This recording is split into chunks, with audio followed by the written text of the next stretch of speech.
மின் வாரியத்தை பல கூறுகளாக துண்டாடி படிப்படியாக தனியாருக்கு தாரை வார்க்கும் எண்ணத்தை திமுக அரசு கைவிட வேண்டும் என்று அதிமுக பொதுச் செயலாளர் எடப்பாடி பழனிசாமி கூறியுள்ளார்.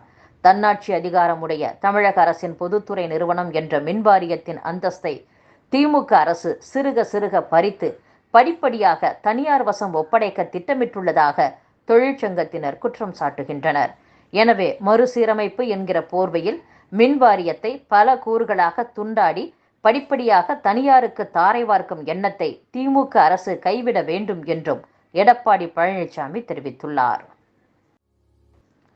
கோவை மாவட்டத்தில் தென்கைலாயம் என அழைக்கப்படும் வெள்ளிங்கிரி மலைக்கு செல்ல பக்தர்களை அனுமதிக்க வேண்டும் என்று பாஜக தேசிய மகளிரணி தலைவர் வானதி சீனிவாசன் வலியுறுத்தியுள்ளார்.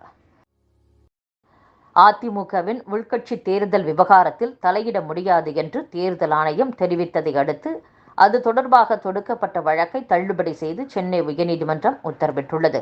திண்டுக்கல் மாவட்டத்தைச் சேர்ந்த சூரியமூர்த்தி என்பவர் சென்னை உயர்நீதிமன்றத்தில் தாக்கல் செய்த மனுவில் ஜெயலலிதா மறைவுக்கு பிறகு அக்கட்சியின் உட்கட்சி தேர்தல் முறையாக நடத்தப்படவில்லை, கட்சியின் சட்ட விதிகளின்படி அனைத்து அடிப்படை உறுப்பினர்களும் வாக்களித்து பொதுச் செயலாளரை தேர்ந்தெடுக்க வேண்டும், கடந்த 2014ஆம் ஆண்டிற்கு பிறகு உள்கட்சி தேர்தல் நடத்தி நிர்வாகிகளை நியமிக்கவில்லை, இது தொடர்பாக இந்திய தேர்தல் ஆணையத்திடம் பல முறை புகார் அளித்தும் அந்த புகாருக்கு இதுவரை எந்தவிதமான பதிலும் இல்லை, உள்கட்சி தேர்தலை நடத்தாமல் நிர்வாகம் செய்வதற்கு தடை விதிக்க வேண்டும் என்று அவர் கோரியிருந்தது குறிப்பிடத்தக்கது.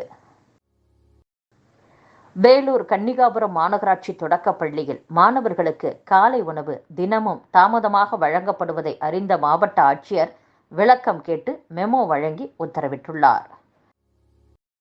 கோவை மேட்டுப்பாளையம் இடையே இயக்கப்படும் மேமு விரைவு ரயில் பிப்ரவரி 8, 10 ஆகிய தேதிகளில் முழுவதுமாக ரத்து செய்யப்படும் என்று தெற்கு ரயில்வே அறிவித்துள்ளது. நிதி நிர்வாகத்தில் தலையிடும் மத்திய அரசை எதிர்க்கும் கேரள அரசின் நடவடிக்கைக்கு முழு ஒத்துழைப்பு அளிப்பதாக முதலமைச்சர் மு க ஸ்டாலின் உறுதியளித்துள்ளார். மகளிர் நலனுக்காக பல திட்டங்களை செயல்படுத்தியுள்ள திமுக அரசு பெண்கள் முன்னேற்றத்திற்கு என்றென்றும் துணை நிற்கும் என்று அமைச்சர் உதயநிதி ஸ்டாலின் பேசியுள்ளார். மக்களவைத் தேர்தலுக்கு முன்பாக தேர்வுகள் நடத்தப்படும் என்று தமிழக உயர்கல்வித்துறை அமைச்சர் ராஜகண்ணப்பன் தெரிவித்துள்ளார். ஸ்பெயினைச் சேர்ந்த எடிபன் நிறுவனம் தமிழகத்தில் 540 கோடி ரூபாய் முதலீடு செய்வதற்கான ஒப்பந்தம் மேற்கொள்ளப்பட்டுள்ளதாக முதலமைச்சர் மு க ஸ்டாலின் தெரிவித்துள்ளார். வீட்டில் பணிப்பெண்ணை சித்திரவதை செய்ததாக கைது செய்யப்பட்ட திமுக எம்எல்ஏவின் மகன், மருமகள் ஆகியோரின் ஜாமீன் மனுவை சென்னை முதன்மை அமர்வு நீதிமன்றம் தள்ளுபடி செய்துள்ளது. சென்னை ஐஐடியில் விளையாட்டு பிரிவு மாணவர்களுக்கு கூடுதல் இடங்கள் ஒதுக்கீடு செய்யப்படும் என்று அதன் இயக்குனர் தெரிவித்துள்ளார். உலகம், சர்வதேசம், தேசிய அளவில் தங்கம், வெள்ளி, வெண்கலம் வென்றிருந்தால் அதற்கென்று புள்ளிகள் வழங்கப்படும் என்றும் ஐஐடி இயக்குனர் காமகோடி தெரிவித்துள்ளார். தமிழக அரசு பேருந்துகளை பராமரிப்பதில் கவனம் செலுத்த வேண்டும் என்று தமிழக பாஜக தலைவர் அண்ணாமலை தெரிவித்துள்ளார். பொதுமக்களின் உயிருக்கு கூட பாதுகாப்பு இல்லாத நிலையில் போக்குவரத்து துறை முற்றிலுமாக செயலிழந்து இருப்பதாக அண்ணாமலை தெரிவித்துள்ளார். கேபிள் டிவி சேவை தடையின்றி கிடைக்க நடவடிக்கை எடுக்கப்படும் என்று அமைச்சர் பழனிவேல் தியாகராஜன் தெரிவித்துள்ளார். கேபிள் டிவி சேவை தடையின்றி வழங்குவது குறித்தும் நவீன தொழில்நுட்பங்களை அறிமுகம் செய்வது குறித்தும் ஆலோசனை மேற்கொள்ளப்பட்டுள்ளதாகவும் அமைச்சர் தெரிவித்துள்ளார். பொருளாதார பேரழிவுக்கு வித்திட்ட பிரதமர் மோடிக்கு தேர்தலில் மக்கள் பாடம் புகட்டுவர் என்று தமிழக காங்கிரஸ் தலைவர் KS அழகிரி தெரிவித்துள்ளார்.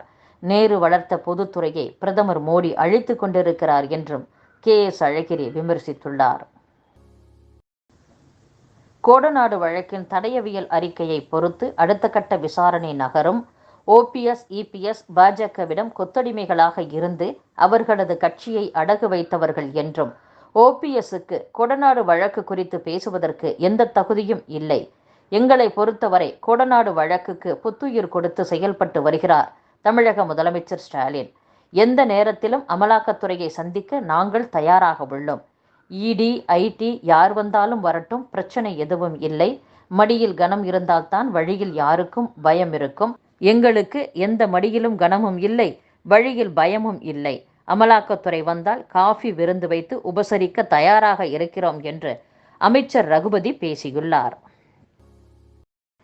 போட்டித் தேர்வுகளில் முறைகேடுகளில் ஈடுபடுவோருக்கு அதிகபட்சமாக 10 ஆண்டுகள் சிறை தண்டனையும் 1 கோடி ரூபாய் அபராதம் விதிக்கும் மசோதா லோக்சபாவில் நிறைவேறியுள்ளது. மத்திய மாநில அரசுகள் சார்பில் நடத்தப்படும் அரசு பணிகளுக்கான தேர்வுகளில் வினாத்தாள் கசிவது, ஆள்மாறாட்டம் போன்ற முறைகேடுகள் நடக்கின்றன. இதுபோன்ற மோசடிகளை திட்டமிட்டு செயல்படுத்துவதையே பல கும்பல்கள் தொழிலாக செய்து வருவது குறிப்பிடத்தக்கது. கர்நாடகாவில் பரவி வரும் குரங்கு காய்ச்சலுக்கு 2 பேர் உயிரிழந்துள்ளது கவலையை ஏற்படுத்தியுள்ளது. தொற்று பரவலை கட்டுப்படுத்தும் பணியில் சுகாதாரத்துறை அதிகாரிகள் ஈடுபட்டுள்ளனர். இந்திய மாணவர்கள் கொலை செய்யப்பட்டு வரும் சம்பவம் தொடர்கதையாகி வரும் நிலையில் சமீபத்தில் இந்திய மாணவர் ஒருவர் மீது கொலைவெறி தாக்குதல் நடந்த சம்பவம் சிகாகோவில் நடந்துள்ளது.